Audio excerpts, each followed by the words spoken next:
Dear students, good morning. Dear students, हम class 8th में 13 chapter हैं जिसका नाम है जब मैंने पहली पुस्तक खरीदी पढ़ रहे हैं।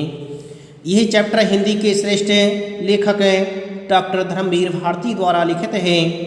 डॉक्टर धर्मवीर भारती का जन्म 25 दिसंबर 1926 ईस्वी को हुआ था और इनकी मृत्यु सन 1989 ईस्वी में हुई थी।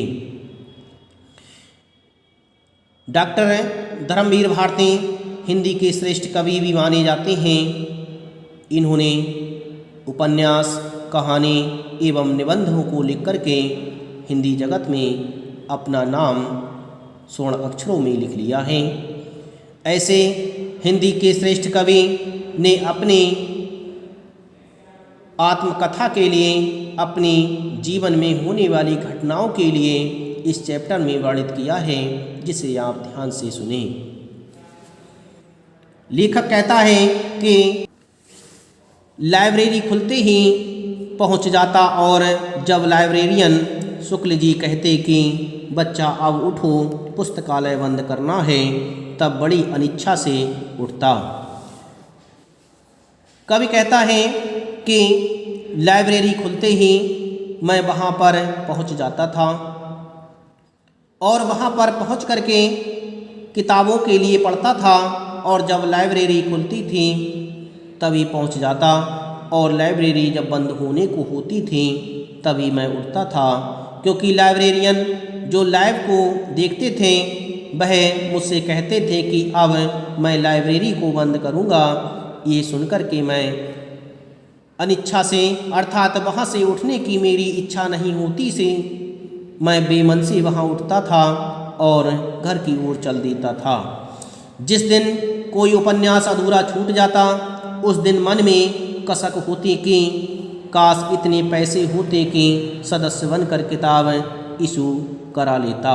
इशू का अर्थ होता है किताब को ले लेना।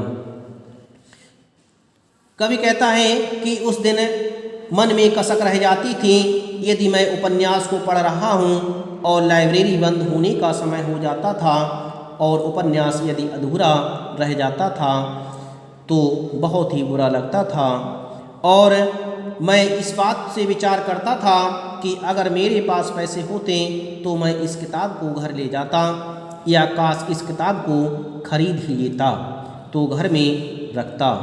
एक बार पढ़ता, दो बार पढ़ता, बार बार पढ़ता, पर जानता था कि यह सपना ही रहेगा, भला कैसे पूरा हो पाएगा। पिता के देहावसान के बाद तो आर्थिक संकट इतना बढ़ गया कि पूछिए मत।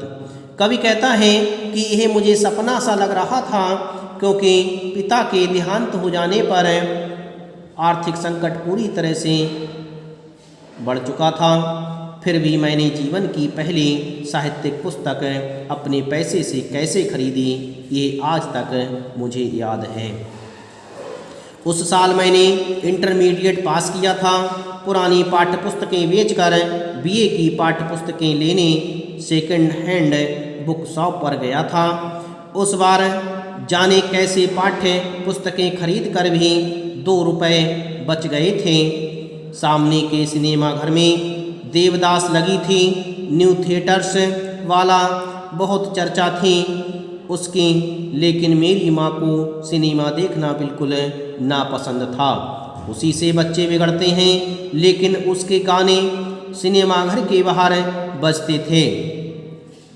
उसमें सहगल का एक गाना था, दुख के दिन अब बीतत नाही, उसे मैं अक्सर गुनगुनाता रहता था।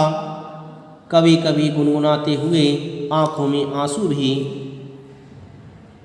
आ जाते थे, ना जाने क्यों। इस तरह से कवि कहता है कि मुझे बहुत अधिक दुख होता था कि मैं जो करना चाहता हूँ वह मैं कब कर पाऊँगा।